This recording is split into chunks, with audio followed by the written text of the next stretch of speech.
नमस्कार दोस्तों, स्वागत है आपका इस YouTube channel Sarwan GS classes में। आज हम लोग चर्चा करेंगे बादामी के चालुक्य या वातापी के चालुक्य के बारे में। हम लोग दक्षिण भारत के राजवंशों को पढ़ रहे थे, ठीक है। देखिए, हम लोग उत्तर भारत के राजवंशों में जो है हर्षवर्धन के काल को हम लोग पढ़े। उसके बाद जो है राजपूत काल की जो उत्पत्ति हुई हर्षवर्धन की जो है मृत्यु के बाद उत्तर भारत कई खंडों में टूट गया। और हम लोग देखे थे कि ये जो पश्चिमी क्षेत्रों में राजस्थान के क्षेत्रों में राजपूत की उत्पत्ति हुई। और उस राजपूतों में हम लोग जो है गढ़वाल वंश, चौहान वंश, चंदेल वंश, परमार वंश, प्रतिहार वंश, इन सब के बारे में चर्चा किए थे, ठीक है। और दक्षिण भारत के राजवंशों को हम लोग पढ़ रहे थे जो प्राचीन काल से लेकर के आया था। उसमें हम लोग चेर वंश पढ़े, चूल वंश पढ़े, पांड्य वंश पढ़े, पल्लव वंश को पढ़े, राजपूत वंश को पढ़े, ठीक है। और आज हम लोग चर्चा करेंगे वातापी या बादामी के चालुक्य वंश के बारे में जो दक्षिण भारत के राजवंश रहे हैं, ठीक है। और यहाँ से क्वेश्चन भी रहता है, ठीक है। तो सबसे पहले हम लोग राजनीतिक उपलब्धि को देख लीजिए, जो राजनीतिक स्थिति है दोस्तों, ठीक है। देखिए, ये जो आपका केरल का क्षेत्र है, ये आपका केरल हो गया ना, केरल हो गया। ये आपका चेर राज्य है। और ये वाला क्षेत्र जो है आपका पांड्य वंश है, पांड्य वंश है। हम इंडिकेट कर देते हैं दोस्तों, ठीक है। इंडिकेट एग्जैक्ट मैप नहीं खींचते, इंडिकेट कर देते हैं, ठीक है। लगभग यही स्थिति रहती है आपका, ठीक है। और आप लोग गूगल में सर्च मारेंगे तो उसमें सब में मैप मिल जाएगा आप लोगों को, और उसी से आप लोग मैप खींचेंगे। और ये आपका एग्जैक्ट नहीं रहता है, लेकिन सारा चीजें हम उस अनुसार से बता देते हैं, ठीक है। और यहाँ पे आपका पल्लव वंश था, ठीक है। यहाँ आपका पल्लव वंश, पल्लव वंश, ठीक है। और देखिए पल्लव वंश। और यहाँ पे जो है आपका ये आपका जो ये वाला इलाका कर्नाटक का जो कोलार का इलाका है, जहाँ पे कोलार गोल्ड माइन, जहाँ पे कोयले मतलब सोने की खान पाई गई है, जिसमें पिक्चर बना है केजीएफ, ठीक है। उसी क्षेत्रों में यहाँ पे हुआ करता था कदम्ब वंश, ठीक है। एक सेकेंड दोस्तों।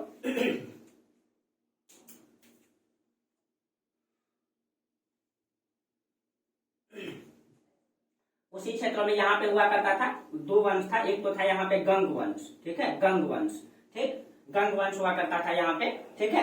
और उसके बाद देखिए, इस समय जो उत्तर भारत की स्थिति है, उत्तर भारत को अगर देखा जाए तो ये आपका नर्मदा नदी है, और इसके ऊपर में आपका विंध्याचल पर्वत श्रेणी है। ये पूरा का पूरा उत्तर भारत में अभी हर्षवर्धन का साम्राज्य था। यहाँ पे आपका हर्षवर्धन का साम्राज्य चल रहा है। जिस समय दक्षिण भारत में हम लोग को किसको पढ़ना है, तो हम लोग को पढ़ना है बादामी के चालुक्य या वातापी के चालुक्य के बारे में। तो देखिए, तो बादामी कर्नाटक में इसकी उत्पत्ति हुई है, कर्नाटक के वर्तमान में बादामी में, ठीक है। वर्तमान में बादामी पड़ता है वो क्षेत्र, कर्नाटक के बादामी में। तो ये इस क्षेत्रों में, ठीक है, इस क्षेत्रों में कर्नाटक के बादामी में यहाँ पे हम लोग पढ़ेंगे। ये है आपका ये, और एक समय ये अपना साम्राज्य को पूरा विस्तारित करेगा, इस तरीके इन सभी को जीतेगा, ठीक है। तो यही इसी को हम लोगों को पढ़ना है। यही है आपका बादामी, बादामी, ठीक है। वर्तमान में बादामी, वहीं पे इसकी उत्पत्ति मानी जाती है, ठीक है, वहीं पे इसकी उत्पत्ति मानी जाती है। देखिए, अगर हम देखें तो उसी समय आप लोग ध्यान कीजिए, ठीक है। गुजरात में कौन सा वंश था? गुजरात में गुर्जर प्रतिहार वंश था, गुर्जर प्रतिहार वंश था, ठीक है, जिसको हर्षवर्धन ने पराजित किया। बंगाल में आपका पाल वंश था, बंगाल में पाल वंश था न, गौर नरेश शशांक वहां का शासक था, ठीक है। यानी गौर वंश के बाद पाल वंश आया था वहां पे, ठीक है, गौर वंश के बाद पाल वंश आया था, ठीक है। तो ये स्थिति था वहां पे, ठीक। ये राजनीतिक कंडीशन है। अब हम लोग को देखना है वातापी या बादामी के चालुक्य के बारे में, ठीक है। तो कहा जाता है कि बादामी या वातापी के जो चालुक्य थे, ठीक है, इनकी भाषा कन्नड़ और संस्कृत थी। और इनका जो धर्म दिखाई देता है वो कुछ राजा हिंदू धर्म को मानते हैं, कुछ राजा जैन धर्म को मानते हैं, ठीक है। और इनके जो संस्थापक माने जाते हैं, ठीक है, इनके जो संस्थापक हैं पुलकेशिन प्रथम, ठीक है, इनके संस्थापक हैं पुलकेशिन प्रथम। देखिए, संस्थापक पुलकेशिन प्रथम, पुलकेशिन प्रथम।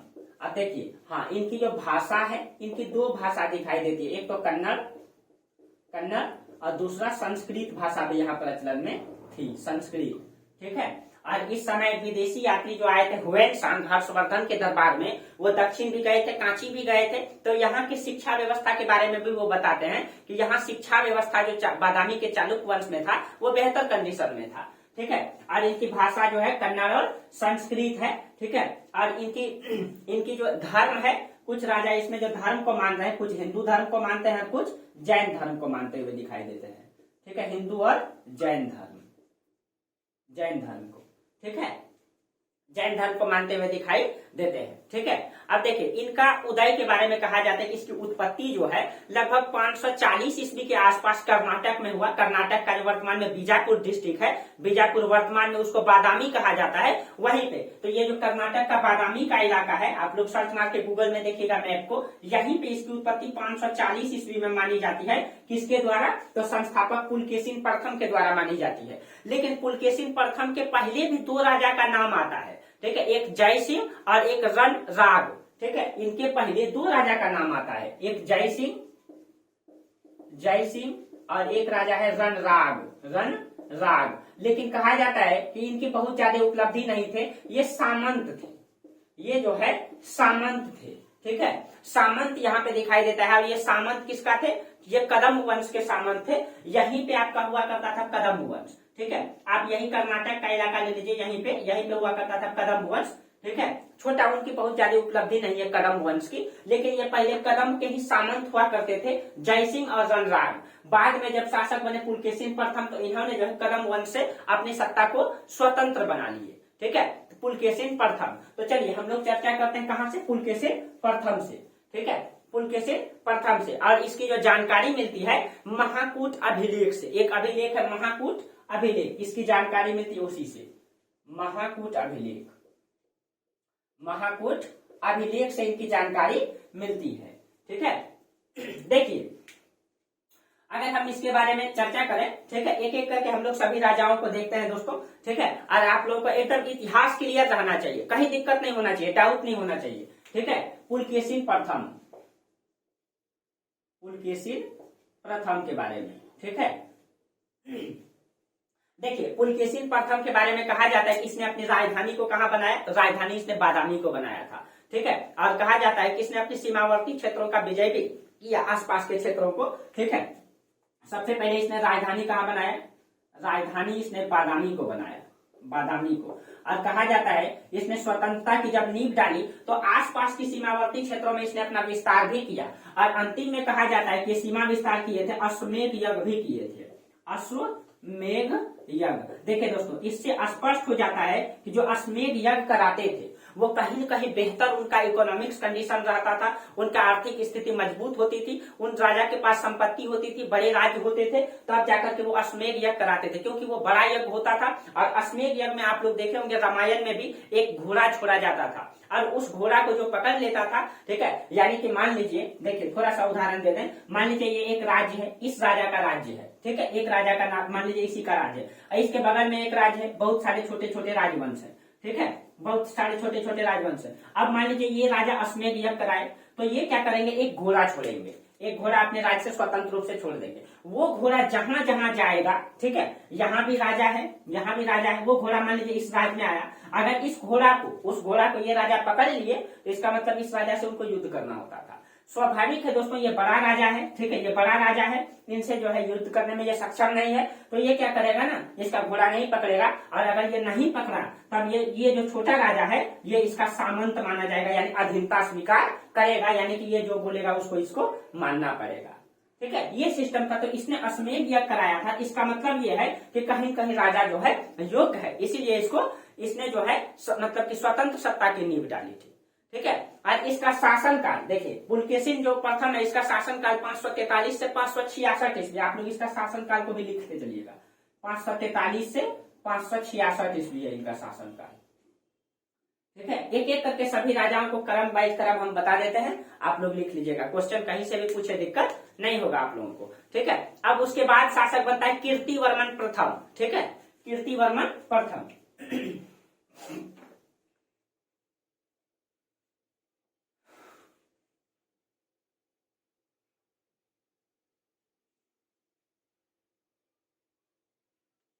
देखिए, कीर्तिवर्मन प्रथम,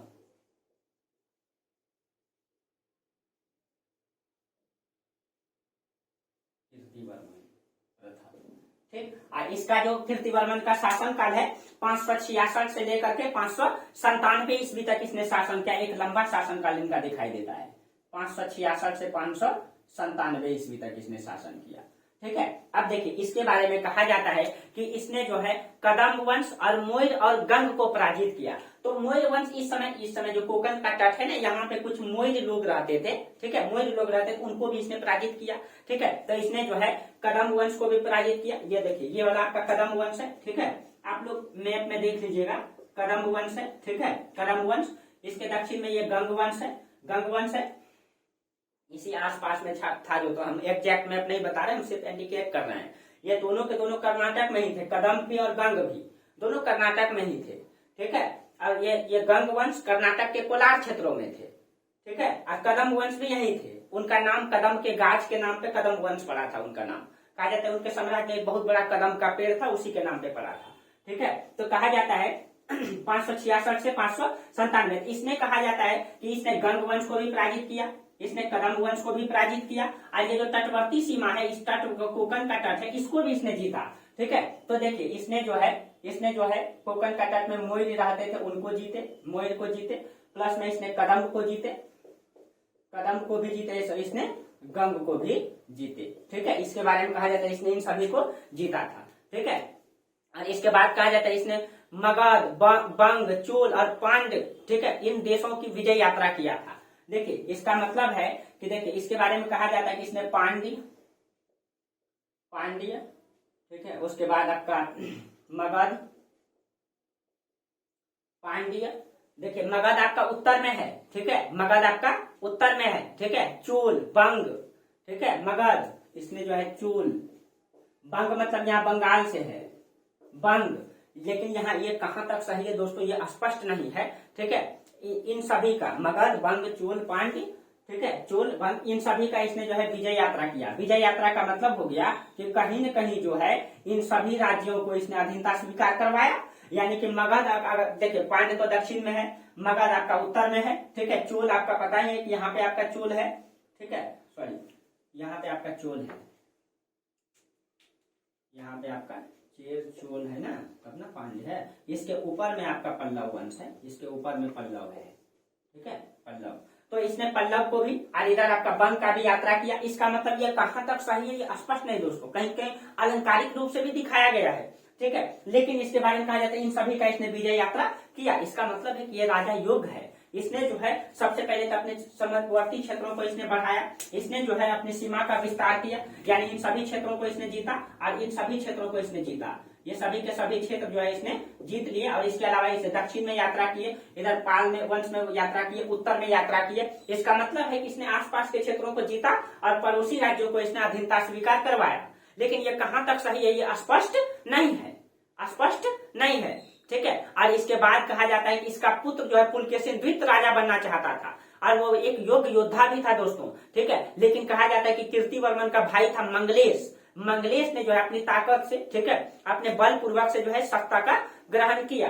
तो इसके बाद जो शासक बनते हैं, बनना चाहिए था इसका पुत्र था पुलकेशिन द्वितीय, लेकिन वो नहीं बन पाते हैं। कौन बनते हैं? इसका भाई मंगलेश अपनी ताकत का इस्तेमाल करके ये शासक बन जाते हैं, ठीक है। अब मंगलेश का शासनकाल 597 से 610 ईस्वी तक है, 597 से 610 ईस्वी तक है, ठीक है। अब देखिए, अब इसके बारे में कहा जाता है कि मंगलेश जो है इसने 602 ईस्वी में मालवा के कुलचरी बुद्धराज हुआ करते थे, उनको पराजित किया था। तो आपको पता है कि मालवा प्रदेश ये वाला है, यहाँ पे कुलचरी बुद्धराज हुआ करते थे, यहाँ पे कुलचरी शासक थे बुद्धराज, ठीक है। और ये कुलचरी शासक के बारे में कहा जाता है ये अपना दक्षिण की ओर अभियान चला रहे थे, दक्षिण की ओर विस्तार कर रहे थे। तो कहा जाता है कि जब ये मंगलेश शासक आए तो इनकी सत्ता को पराजित भी किए और दक्षिणी सीमा में जो विस्तार कर रहे थे उनको भी ये रोके थे, ठीक है, उनको रोके थे, ठीक है। और उसके बाद इनकी बहुत ज्यादा उपलब्धि नहीं दिखाई देती है, ठीक है। इसने बस कुलचरी के बारे में इनका आता है। और इसके बाद जो है ये चाहते थे अपना पुत्र को शासक बनाना, ठीक है, ये अपना पुत्र को शासक बनाना चाहते थे, उत्तराधिकारी बनाना चाहते थे। लेकिन आप याद कीजिए इनका पुत्र हो गया पुलकेशिन द्वितीय, इनका भतीजा। तो पुलकेशिन द्वितीय ने अपनी ताकत से, ठीक है, पुलकेशिन द्वितीय ने अपनी ताकत से जो है इसकी सत्ता को छीन लेता है। और कहा जाता है कि बादामी का या वातापी के चालुक्य वंश का सबसे योग्य शासक जो था वो पुलकेशिन द्वितीय था, ठीक है। और इसकी कई सारी उपलब्धि हम पहले भी चर्चा कर चुके हैं, ठीक है, कि पुलकेशिन द्वितीय ने क्या किया, मंगलेश की हत्या कर दिया और मंगलेश की बेटा का हत्या कर दिया और ये खुद गद्दी पर बैठ गया। और कहा जाता है ये चालुक्य वंश का सबसे शक्तिशाली और सबसे प्रसिद्ध शासक रहा है। ठीक है, मंगलेश और पुलकेशिन द्वीप के बीच में जब गिरी कला हो गया था, यानी कि जब मंगलेश शासक बना तो कीर्तिवर्मन फर्स्ट का बेटा है वो पुलकेशिन द्वितीय। ठीक है, यहां लिख देते हैं पुलकेशिन द्वितीय, इसको शासक बनना था। लेकिन जब ये शासक बनता है मंगलेश, तो इन दोनों में हमेशा कलह रहा घर में ही विद्रोही है, तो दोस्तों मतलब दुश्मन खोजने की जरूरत नहीं है ना, दुश्मन खोजने की जरूरत नहीं है। अगर घर में विभीषण जैसा भाई हो तो उसको दुश्मन खोजने की क्या जरूरत है दोस्तों ना। अगर शायद विभीषण अगर रावण का साथ दिया होता तो शायद रावण नहीं हारता। ठीक है, क्योंकि ताकत में रावण ही मजबूत था। तो यही कहा जाता है, सच है दोस्तों। ठीक है, अगर राम जैसा और लक्ष्मण जैसा भाई किसी को मिल जाए तो उसको उसकी ताकत का कोई अंदाजा नहीं लगा सकता है। ठीक है, और अगर विभीषण जैसा भाई मिल जाए तो उसको कोई आगे बढ़ने नहीं देगा भाई। ठीक है, बाकी तो आप लोग सब समझते ही हैं। ठीक है, संसार ऐसे ही चलता है, इसलिए आपस में मेल जोल करके रखें। ठीक है, बना करके रखें। ठीक है, और सब तो एक दिन ना एक दिन यहाँ से जाना ही है। ठीक है, बस आपस में मिलजुल करके रहना ही जिंदगी की सबसे बड़ी उपलब्धि होती है दोस्तों, क्योंकि रिश्ता बनाना तो सभी जानता है लेकिन रिश्ता निभाना सब नहीं जानता है। ठीक है, चलिए, तो पुलकेशिन द्वितीय, ठीक है, इन दोनों की गृह कला की वजह से गृह कला की वजह से कहीं कहीं कि हमेशा राज कला रहा, और जिस कारण से इसकी जो राजनीतिक विस्तार था वो सब के सब छिन्न भिन्न हो गया, कमजोर हो गया, क्योंकि आपस में ये लोग लड़ रहे थे तो दूसरे क्यों नहीं फायदा उठाएंगे। और इस कारण से कहा जाता है मंगलेश के समय इसकी राजनीतिक स्थिति बहुत ही खराब रही।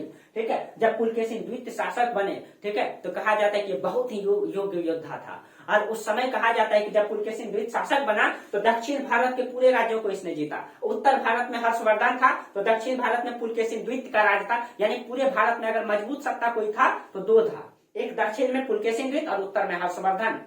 और दोनों के बीच में युद्ध भी होगा और चर्चा भी किए हैं हम। ठीक है, तो चलिए पुलकेशिन द्वितीय की उपलब्धि को हम लोग देखते हैं। ठीक है, इसने कहा जाता है कि सबसे पहले जो मंगलेश के समय जो सबके सब विद्रोही राज्य हो गए थे, उन सब विद्रोहियों को सबसे पहले क्या किया इसने, सभी को शांत किया, सब विद्रोही प्रदेश को शांत किया। इसने गंग के राजा को, उत्तर कोकण मोयर राजा को, मालवा को, ठीक है, अनूप राज को पहले परास्त किया। यानी कि सबसे पहले इन सभी क्षेत्रों को जो इनका विद्रोही हो चुका था, ठीक है, गंग राजा, यानी गंग भी इनका विद्रोही हो गया इसके समय में, मंगलेश के समय में, तो इसने गंग को भी ठीक ठाक किया पहले न, इसको भी पीटा। उसके बाद उत्तर कोकण को, यानी कोकण का तट आप लोग जाने नहीं, या गुजरात का तट को कोकण तट कहा जाता है। ठीक है, इसने उत्तर कोकण ये सब विद्रोही हो चुके थे।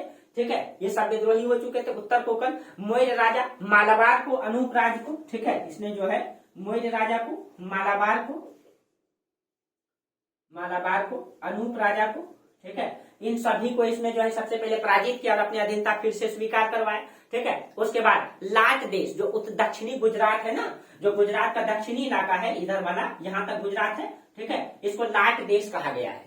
ठीक है, लाट देश कहा गया। मालवा और गुर्जरों ने भी इसका जो है कि सम्मुख कहा जाता है कि इसकी अधीनता स्वीकार किया। तो आप याद कीजिए ये गुर्जर प्रतिहार वंश है और दक्षिणी गुजरात का जो इलाका है यहाँ पे लाट देश इसको कहलाता है, इसने भी। ठीक है, अब मालवा के शासक भी, कुलचरी यहाँ पे मालवा है, ये तीनों के तीनों यहाँ और इन सभी ने मिल करके जो है इसकी अधीनता स्वीकार किया। तो कहीं कहीं इसने गुर्जर को भी पराजित किया। ठीक है, इसने मालवा को भी जीता, मालवा इनकी अधीनता स्वीकार करवाया। ठीक है, मालवा को भी और लाट देश को भी। ठीक है, इन सभी ने इसकी अधीनता स्वीकार करवाई और अपनी राजनीतिक सीमा को जो है एकदम, देखिए इसको भी इसने जीता, इसको भी जीता और इसको भी जीता। ठीक है, इसको भी जीता और उत्तर में इन क्षेत्रों को भी जीता, इन क्षेत्रों को भी जीता। और यही कारण होगा कि इन क्षेत्रों को जीतने का कारण से हर्षवर्धन और इसमें युद्ध होता है। ठीक है, चर्चा भी किए थे, क्योंकि यही जो अभी देखिए ये पुलकेशिन द्वीप इसको जीत लिया, गुर्जर प्रतिहार को, और गुर्जर प्रतिहार को का सपोर्ट बाद में ये दोनों कर देगा हर्षवर्धन का। और इसी कारण से हर्षवर्धन क्या करेगा, युद्ध करेगा, किससे, पुलकेशिन द्वीप से। ठीक है, पहले भी चर्चा कर चुके हैं एक बार जब हम हर्षवर्धन बता रहे थे आप लोगों को। तो ठीक है, अब देखिए उसके बाद कहा जाता है कि इसने उत्तर पूर्व में आगे बढ़ करके दक्षिणी कोसल और कलिंग तक के क्षेत्र को जीता। कोसल आपको पता है कि यहाँ पे दक्षिणी कोसल ये क्षेत्र हो जाएगा, ये कलिंग का क्षेत्र हो जाएगा। ठीक है, ये कलिंग उड़ीसा, इसने कहा जाता है कलिंग को भी जीता, दक्षिणी कोसल को भी जीता। ठीक है, तो दक्षिणी कोसल का मतलब हो गया कि कहीं कहीं ये जो नर्मदा नदी का कुछ ऊपर का इलाका, ठीक है, क्योंकि कोसल यहाँ पे है। ठीक है, उत्तर प्रदेश का क्षेत्र महाजनपद में आता था। ठीक है, तो कहीं कहीं कुछ क्षेत्रों को उत्तर में भी इसने जीता। ठीक है, जो उत्तर में जीता। और उसके बाद उत्तर जीतने के बाद ये जो है दक्षिण में भी कुछ विजय किया, जैसे वेंगी को कृष्णा और गोदावरी नदी के बीच में जो है जो राजा हुआ करते उनको पराजित किया। फिर पल्लव राजा को बुरी तरह पराजित किया। कांची तक इसने जीता। तो देखिए कांची कहाँ है, कांची पांडव वंश में है, इसने पांडव वंश को भी जीता, इसने पल्लव राजा को भी जीता। ठीक है, अब देखिए पल्लव राजा को भी जीता। तो दक्षिण में जो है इसने पल्लव राजा को अगर देखा जाए, कृष्णा और गोदावरी नदी के बीच में जितना भी शासक है, ठीक है, तो आपको पता है महाराष्ट्र नासिक से निकलती गोदावरी, यहाँ आपका कृष्णा, इन सभी क्षेत्रों में जितने भी राजवंश थे पल्लव, इन सभी को जो है पराजित किया इसने। ठीक है, इन सभी को पराजित किया। तो आप लोग जो है मैप जो बना लेंगे, ठीक है, मैप को अब हम फिर से बना देते हैं इसको, क्या की गड़बड़ हो गया है, ये ज्यादा बीच बीच हो गया है। ठीक है, तो देखिए इनके समय के बारे में सिर्फ और सिर्फ हम लोग चर्चा करेंगे अब पुलकेशिन द्वीप के बारे में। तो सिर्फ दक्षिण का मैप हम बना लेते हैं, दक्षिण का मैप। ठीक, अब देखिए और यहाँ पे हो जाएगा आपका नर्मदा नदी, और नर्मदा नदी के उत्तर में जो है आपका ये हर्षवर्धन का साम्राज्य है, इधर हर्षवर्धन का। ठीक है, और दक्षिण में इसने अपना साम्राज्य को इस तरीके से इतना बड़ा क्षेत्र को फैला चुका है। ठीक है, इन सभी क्षेत्रों को फैला चुका है। अब देखिए इन सभी को, और यहाँ पे जो आपका गुर्जर प्रतिहार वंश है, ठीक है, ये जो आपका गुर्जर प्रतिहार है इसको भी जो है अधीनता स्वीकार करवाया, गुर्जर प्रतिहार को। ठीक है, इसको भी इसने पांड्य राज्य को जीता, केरल को भी जीता, इसने जो है चोल को भी पल्लव को भी जीता। ठीक है, इधर जो कलिंग को भी इसने जीता। ठीक है, ये आपका कलिंग है, उड़ीसा कलिंग, ये आपका पल्लव है, पल्लव है। ठीक है, ये आपका चोल है, आप लोग ठीक से लिखिएगा, चोल है, ये आपका पांड्य है, ये आपका केरल यानी कि चेर राज है, केरल है। इन सभी को इसने जीता। ठीक है, इन सभी को इसने जीता, यानी कि लगभग पूरे दक्षिण भारत को अभी जो कंट्रोल कर रहा था वो पुलकेशिन द्वीप। तो पुलकेशिन द्वीप बहुत ही योग्य राजा था दोस्तों। ठीक है, और कन्नौज का शासक जो है, इसके बाद जब ये पूरे दक्षिण को जीत लिया तो अब इनका जो है ये अपना पावर दिखाना चाहता था। उत्तर में ये हस्तक्षेप इसीलिए नहीं किया था क्योंकि ये जीतना चाहता था, हस्तक्षेप ये इसीलिए किया था क्योंकि ये अपना पावर दिखाना चाहता था, क्योंकि दक्षिण को तो जीत ही लिया, पूरा दक्षिण को लगभग इसने जीत लिया, कुछ को अधीनता स्वीकार करवा लिया। अब इनका सीमा कहाँ बच गया था, उत्तर को जीतना, कहीं कहीं गुर्जर प्रतिहार को भी अधीनता स्वीकार करवाया। अब उत्तर में हर्षवर्धन है इस समय जो बहुत बड़े साम्राज्य का निर्माण करना चाहता है, पूरे उत्तर भारत को हर्षवर्धन जीत लिया था, न जीत लिया था। अब दोनों में टकराव होना स्वाभाविक था। ठीक है, तो ये दोनों एक दूसरे के समकालीन थे। आप पूरे उत्तर भारत को उधर वो कंट्रोल कर रहे थे, दक्षिण भारत को ये पुलकेशिन द्वीप कर रहे थे। ठीक है, और इस समय दो ही प्रधान था, तो उत्तर में हर्षवर्धन और दक्षिण में पुलकेशिन द्वीप। तो कहा जाता है कि दोनों के बीच में, ठीक है, हर्षवर्धन इधर से आता है और पुलकेशिन द्वीप इधर से। ये जो आपका नर्मदा नदी है, ठीक है, नर्मदा नदी के बीच दोनों में घमासान युद्ध हुआ था। ठीक है, कहा जाता है बहुत ही घमासान युद्ध हुआ था। पुलकेशिन द्वीप का एक अभिलेख है, एहोल अभिलेख, इसमें इसकी चर्चा आती है। ठीक है, इसमें इसकी चर्चा की गई है। और इसमें जब युद्ध हुआ था तो कहा जाता है कि हर्षवर्धन इसमें पराजित हो गया था, और पुलकेशिन द्वीप जो है, ये पुलकेशिन द्वीप जो है हर्ष को पराजित कर दिया था, ये हर्ष को पराजित कर दिया था। ठीक है, और जब ये हर्षवर्धन पराजित हो गया, ठीक है, तो उत्तर भारत में इसने अभियान नहीं किया, उसके बाद ये दक्षिण आ गया। ठीक है, उसके बाद ये दक्षिण आ गया और पूरे दक्षिण भारत को फिर से जीतना ये स्टार्ट किया। लेकिन हर्षवर्धन इसमें पराजित हो गया, तो हर्षवर्धन पूरे उत्तर भारत की सत्ता को कंट्रोल किया था। ठीक है, कंट्रोल किया था। उसके बाद देखिए उसके बाद जब ये हर्षवर्धन को पराजित किए तो उसके बाद ये दक्षिण विजय में लग गए। ठीक है, दक्षिण में इसने बेंगी को, कांची को, इन सभी को परास्त किया। चूल, पांड्य, केरल राजाओं को भी अपने अधीन किया, सबको। ठीक है, इसने चूल को भी अपने अधीन किया, पांड्य को भी किया, केरल को भी किया, यहाँ पे बेंगी का चालुक हुआ करता था उसको भी किया। इन सब को इसने अपनी अधीनता स्वीकार करवाया और लगभग पूरे दक्षिण भारत को इसने जो है अपना कंट्रोल में लिया, पूरे दक्षिण भारत को अपना कंट्रोल में लिया। ठीक है, लेकिन कहा जाता है कि संसार में जो आया है दोस्तों एक न एक दिन जरूर जाएगा, न। आज कोई रंग है, कोई राजा है, कोई रंग खो जाता है। ठीक है, आज जो है मुकेश अंबानी भारत के अमीर आदमी है, एक समय नहीं थे और एक समय नहीं भी रहेंगे। ठीक है, तो ऐसे ही होता है दोस्तों, सत्ता बदलती रहती है, सल्तनतें बदलता रहता है, लेकिन पता नहीं भारतीय जनता कब बदलेंगे। ठीक है, भारतीय जनता कब बदलेंगे, उस समय भी था वही और इस समय भी यही हालत है भारतीय किसानों का, भारतीय मजदूरों का। ठीक है, तो देश आजादी के पहले भी वही हाल था और आजादी के बाद भी किसानों का हालत वही है।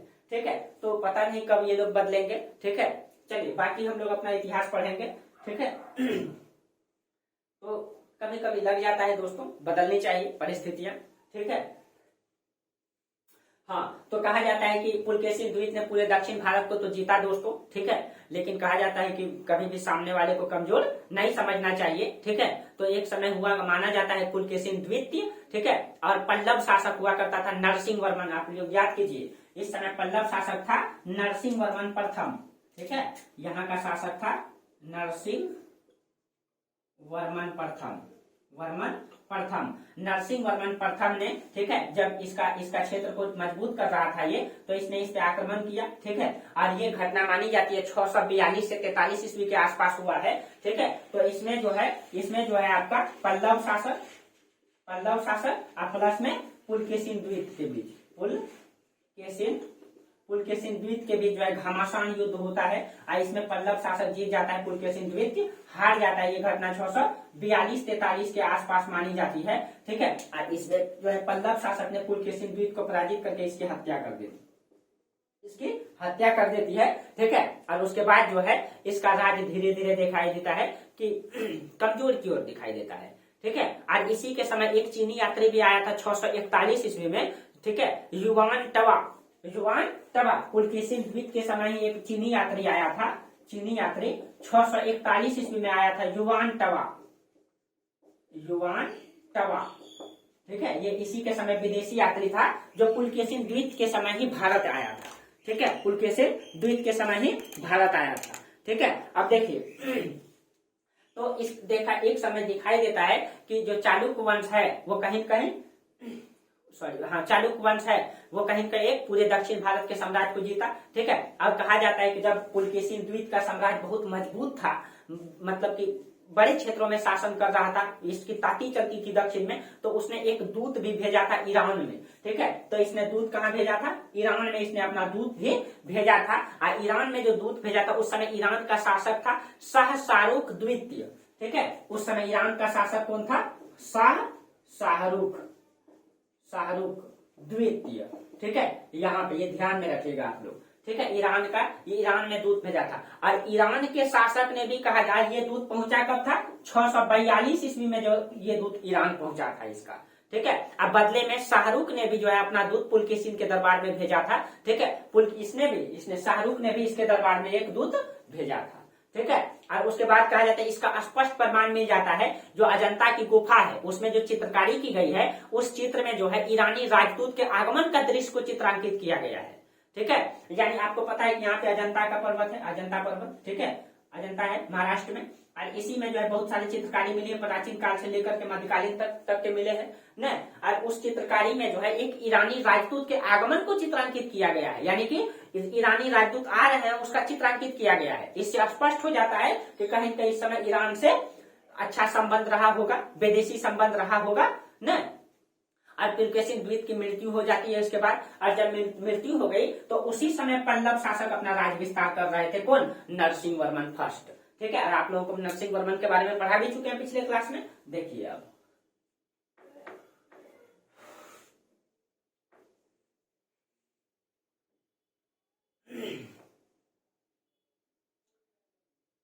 एक समय तो सबको जाना ही दोस्तों, ठीक है, दक्षिण भारत को इसने जीता, तो कहीं कहीं ताकतवर और भी तो था, ठीक है। इसीलिए परिवर्तन संसार का नियम है दोस्तों, ठीक है, और होना भी चाहिए, संसारिक नियम है परिवर्तन।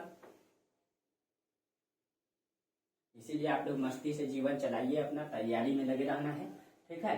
और कुछ न कुछ हमारे साथ जो है हमारा कर्तव्य ही जाता है, बाकी कुछ भी साथ नहीं जाता है। ये धन संपत्ति आज आप लोग देखते होंगे दोस्तों वीडियो में, ठीक है, जो रतन जी टाटा है वो बूढ़े हो गए हैं ना, कितनी संपत्ति है उनके पास, बहुत ज्यादा, आप लोग जानते ही हैं, ठीक है। और आज वो बूढ़े हो गए हैं और सही से चल नहीं पाते हैं, क्या उनके साथ संपत्ति जाएगा? उनका कर्तव्य ही जाएगा ना, क्योंकि वो बहुत सारी संपत्ति डोनेट भी करते हैं, ठीक है, बहुत सारे डोनेट संपत्ति को करते हैं वो, तो उनका कर्तव्य उनके साथ जाएगा, ठीक है, बाकी कुछ भी नहीं जाएगा। आज वो कितना भी चाह लेंगे, ठीक है, तो वो जवान नहीं हो सकते पैसे के बदौलत, कभी भी नहीं हो सकते हैं, ठीक है, वो जवान कभी नहीं हो सकते पैसे के बदौलत। अब वो ठीक से चल कभी नहीं पाएंगे, बूढ़े हो गए हैं, ठीक है, क्या ये पैसा काम देगा? चलिए, तो उसी तरीके से है दोस्तों, संसार इसी तरीके से चलता है, ठीक है। चलिए तो अब देखिए, हाँ, उसके बाद कहा जाता है कि जब पुलकेशिन द्वित की मृत्यु होती है तो उसके बाद जो है 13 वर्ष तक दक्षिण प्रांत पल्लवों के अधीन रहा। यानी कि इन पल्लवों ने जो है पूरे दक्षिण को लगभग उस समय जीत लिया। पूरे दक्षिण को पल्लव शासक नरसिंहवर्मन फर्स्ट जब आए उसने जीत लिया।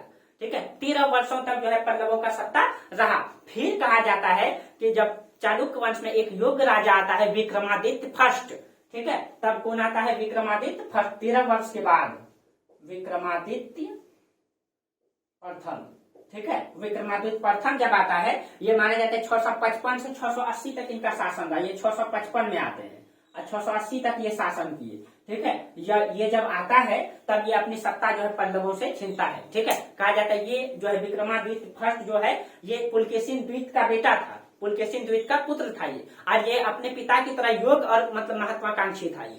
ठीक है, और इसने कहा जाता है कि मतलब ये इसने जो है पल्लवों से मुक्त नहीं कराया। इसने सबसे पहले क्या किया? पल्लवों से अपनी सत्ता को मुक्त कराया, और मुक्त कराने के बाद 13 वर्षों तक लगातार ये युद्ध करता रहा। और कहा जाता है कि पल्लव की शक्ति को बुरी तरह से इसने कुचल दिया। ठीक है, और कांची को भी इसने जीता। यानी कि जब ये आया तो लगातार कहा जाता है कि 13 वर्षों तक युद्ध करता रहा।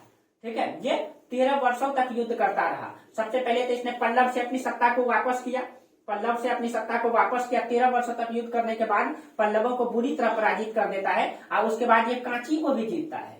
ठीक है, कांची ये तमिलनाडु में पड़ता है, यानी पांड्य वंश को भी इसने जीता, दक्षिण में अभियान चला करके। ठीक है, जीता, और कांची को जीत करके इसने चोल, पांड्य और केरल राज्य पर भी अधिकार किया। ठीक है, यानी कि इसने चोल को भी फिर जीता, ये पांड्य को भी जीता, और केरल, इन तीनों राज्य पर अपना अधिकार किया।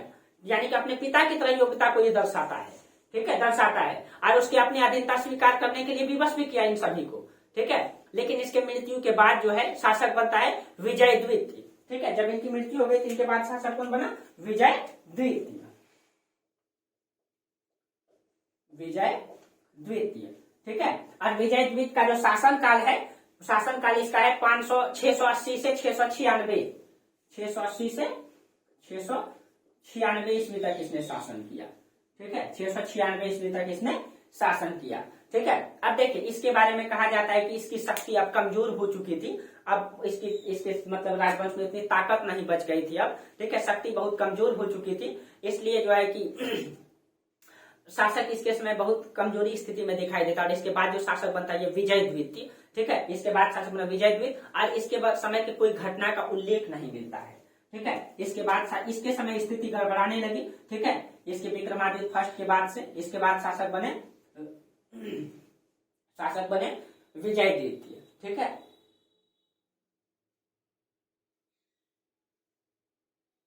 विजया द्वितीय।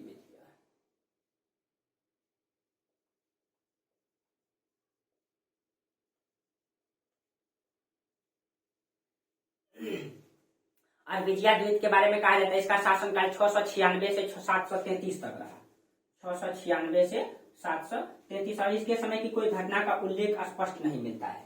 ठीक है, उल्लेख जो है स्पष्ट नहीं मिलता है। और इसके बाद जो शासक बनता है विक्रमादित्य द्वितीय। ठीक है, इसके बाद शासक बना विक्रमादित्य द्वितीय, विक्रमादित्य,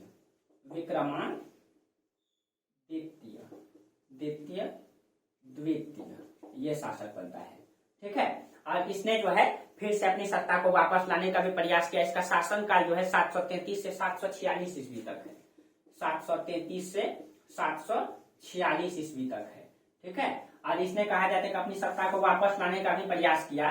ठीक है, देखिए कहा जाता है इसने पल्लवों को सबसे पहले अपनी मतलब अधीनता में रखने के लिए जो है कई सारे युद्ध किए। पल्लव के खिलाफ, जो पल्लव मजबूत हो रहे थे उसके खिलाफ इसने कई सारे युद्ध किए, और इसने कांची पर भी अधिकार किए। सबसे पहले तो ये पल्लव को कमजोर किए। ठीक है, ये जो है पल्लव के खिलाफ कई सारे युद्ध किए, और उसके बाद इसने कांची को भी जीता फिर से। ठीक है, कांची को भी जीता, क्योंकि इनके समय में कांची फिर स्वतंत्र हो गया, तो फिर कांची को भी इसने जीता। ठीक है, और इसके समय सबसे महत्वपूर्ण घटना ये है दोस्तों, महत्वपूर्ण घटना ये है कि देखिए अब थोड़ा सा हम इधर मिटाते हैं, महत्वपूर्ण घटना को समझाते हैं अब आप लोगों को, क्योंकि यहीं से हम आप लोगों का स्टार्ट करेंगे इतिहास मध्यकालीन भारत की। ठीक है, जो अगले क्लास से आपका क्लास चलेगा ये मध्यकालीन भारत की यही घटना से। देखिए ये आपका गुजरात है, देखिए इसे भी यहाँ पे बना देते हैं छोटा सा, ये दक्षिण भारत है। ठीक है, और आपको पता है कि ये आपका सिंध प्रांत है, ये आपका सिंध प्रांत जो भारत का हिस्सा था, ये आपका सिंध है। ठीक, सिंध। और इसी के समय विक्रमादित्य के समय ही इसी समय अरबों का आक्रमण हुआ। इसी समय इधर से अरबों का आक्रमण हुआ। और आपको पता है कि अरबों का आक्रमण भारत में सबसे पहले 712 ईस्वी में मोहम्मद बिन कासिम के द्वारा किया गया। मोहम्मद बिन कासिम यही आक्रमण किए। और आपको पता है कि मोहम्मद बिन कासिम के समय से जब आक्रमण हुआ, यहीं से हम लोग क्या पढ़ते हैं भारतीय इतिहास में, मध्यकालीन भारत। ठीक है, तो हम लोग देखिए भारत की स्थिति को आगे चल करके देख चुके हैं। मतलब कि हम लोग राजपूत काल भी पढ़ चुके हैं, 12वीं-13वीं सदी तक चल चुके हैं हम लोग इतिहास भारत में। लेकिन फिर से हम लोग देखेंगे 712 ईस्वी में जब आक्रमण होगा तो वहां से फिर से हम लोग पृष्ठभूमि तैयार करेंगे। तो इसी के समय अरबों का आक्रमण हुआ था। ठीक है, और यहीं से इसकी स्थिति जब खत्म होती है तब हम लोग क्या पढ़ेंगे, मध्यकालीन भारत। और यहाँ पे अब विदेशी आएंगे। ठीक है, अब तब हम इसका पूरा पृष्ठभूमि क्लियर करेंगे, उत्तर भारत की स्थिति क्या है, दक्षिण भारत की स्थिति क्या है। ठीक है, फिर सारा चीजें क्लियर हो जाएगा। ठीक है, सारा चीजें क्लियर हो जाएगा। तो 712 में जो है सिंध पे आक्रमण किया था। ठीक है, यही सिंध पे आक्रमण किया था। सिंध का राजा हुआ करता था उस समय राजा दाहिर। 712 ईस्वी में यहाँ आक्रमण किया मोहम्मद बिन कासिम, और इसमें कब्जा कर लिया। और 714 ईस्वी तक, 12 से लेकर के 714 ईस्वी तक शासन किया था। अब जजिया कर प्रथम बार उसी ने लगाया था इस भारत में, जजिया कर। ठीक है, जो गैर इस्लामिक से लिया जाता, गैर इस्लाम से लिया जाता था। ठीक है, और अरबों ने कहा जाता है कि लाट देश पर भी आक्रमण किया था। ठीक है, जो इस समय चालुक्य वंश के अंतर्गत था लाट देश। ठीक है, उसमें भी आक्रमण किया था, इससे आगे भी बढ़ने का प्रयास किया था। लेकिन कहा जाता है कि विक्रमादित्य ने उसको इस आक्रमण से जो असफल कर दिया, यानी विक्रमादित्य ने उसको पराजित कर दिया। ठीक है, पराजित कर दिया। और इस समय चालुक्य वंश के अंतर्गत जो लाट देश आता था, जब उसको पराजित किया, ठीक है, तो विक्रमादित्य की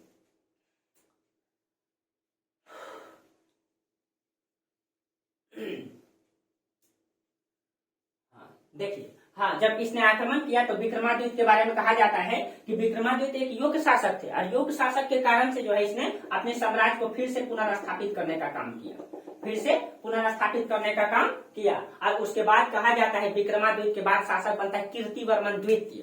ठीक है, इसके बाद शासक बना कीर्तिवर्मन द्वितीय। एक पहले पढ़ा चुके, कीर्तिवर्मन द्वितीय। ठीक है, अब देखिए कीर्तिवर्मन द्वितीय के बारे में कहा जाता है, ये मतलब अपने पूर्वजों द्वारा जो सत्ता को स्थापित किया गया था, ये उतनी अच्छा से सत्ता को मतलब संचालित नहीं कर पाया। क्योंकि इसी समय क्या हो गया, जो महाराष्ट्र का क्षेत्र है, ठीक है, जो महाराष्ट्र का क्षेत्र है,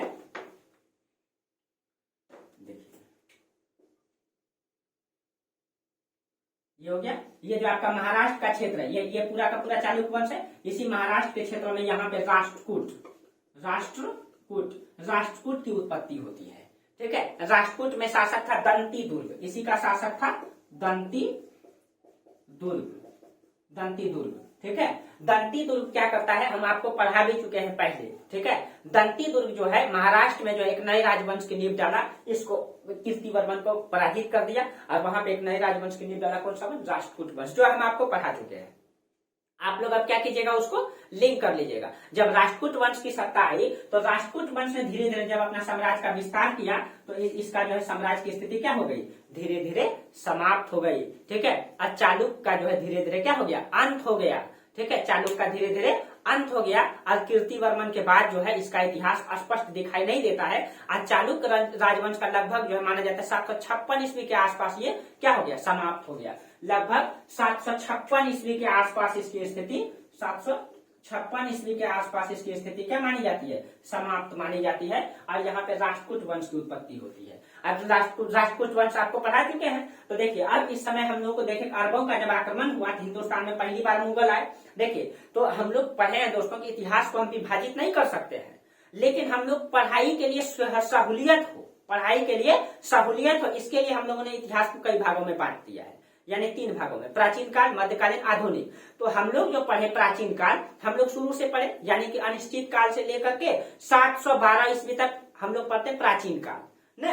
तो 712 में जो है एक नई सभ्यता का उजागर होगा, नई संस्कृति का उजागर होगा हिंदुस्तान में। अभी तक यहाँ हिंदू परंपरा, हिंदू संस्कृति चलता था, अब इस्लामिक संस्कृति आ जाएगा, सभ्यता में चेंजिंग आ जाएगा। इसी कारण से हम लोग यहाँ इतिहास को क्या करते हैं, विभाजित कर देते हैं। और मध्यकालीन भारत के बाद फिर देखेंगे आगे जब अंग्रेज आ जाएंगे, ईसाई परंपरा आ जाएगा, ठीक है, तो उनकी रहन सहन संस्कृति अलग हो जाएगी, तो वहां भी हम लोग इतिहास को विभाजित कर देंगे। इसलिए जब यहाँ मतलब पहली बार इस्लाम का आक्रमण हुआ 712 में, इसीलिए वहीं से हम लोग क्या पढ़ते हैं, वहीं से हम लोग पढ़ते हैं मध्यकालीन भारत। ठीक है। तो अब अगले क्लास से आप लोगों को मध्यकालीन भारत में हम लोग प्रवेश कर जाएंगे। ठीक है, देखे दोस्तों, देखते देखते हम लोग प्राचीन काल पढ़ लिए पूरा। ठीक है, पता भी नहीं चला। ठीक है, पूरा पता है, और हमको भी पढ़ाते पढ़ाते पता ही नहीं चला कि कब आपका प्राचीन काल खत्म हो गया। ठीक है, कब आपका, और इसी तरीके से दोस्तों आपका तैयारी करवाते चलेंगे और कब आपका क्लियर हो जाएगा सिलेबस, ये ना तो आपको पता चलेगा ना हमको पता चलेगा। इसीलिए आप लोग कंटिन्यू मेरा क्लास करते रहिए। ठीक है, करते रहिए कंटिन्यू क्लास, सफलता तो मिलनी ही है। ठीक है, बस आप लोग ईमानदारी पूर्वक इसका नोट्स बनाइए, क्लास कंटिन्यू कीजिए, कहीं दिक्कत नहीं होने वाला है। क्वेश्चन एक भी नहीं छूटेगा आपका। ठीक है, क्वेश्चन मेरा नोट्स से आप मिलाइए, कहीं बाहर नहीं जाता है क्वेश्चन। आप पीसीएस का क्वेश्चन बनाइए, आप बीपीएससी का क्वेश्चन बनाइए, आप आईएएस का क्वेश्चन बनाइए, देखिएगा सब मिलेगा। हाँ, कुछ चीजें छूटेगा दोस्तों, लेकिन 90% क्वेश्चन लगभग आ जाता है इतना डीप से पढ़ाने के बाद। ठीक है, आ जाता है, कहीं नहीं छूटेगा। हाँ, कुछ चीजें जब आप पढ़ेंगे, ठीक है, कॉन्सेप्ट बन जाएगा तो आप कॉन्सेप्ट से क्वेश्चन को बना लेंगे। ठीक है, 100% तो किसी से नहीं बनता है क्वेश्चन। ठीक है, 100% तो किसी से नहीं बनता है, लेकिन हाँ, आप एक अच्छी तैयारी कर लेंगे। ठीक है, तो अब हम लोग अगले क्लास से पढ़ेंगे मध्यकालीन भारत। ठीक है, तो हम लोग यहाँ तक जर्नी को पूरा कर लिए दोस्तों, आपको कभी पता भी नहीं चला, समय भी इसी तरह बीतते रहता है। इसीलिए इस उम्र को, इस समय को जो है सही स्थान पे लगाना है, सही स्थान पे लगाना है। ठीक है, ताकि हम लोग का समय जो है एक्स्ट्रा बर्बाद ना हो। चलिए, तो आज हम लोग यहीं तक चर्चा करेंगे। ठीक है, तब तक के लिए आप लोगों को बहुत बहुत धन्यवाद। Thank you.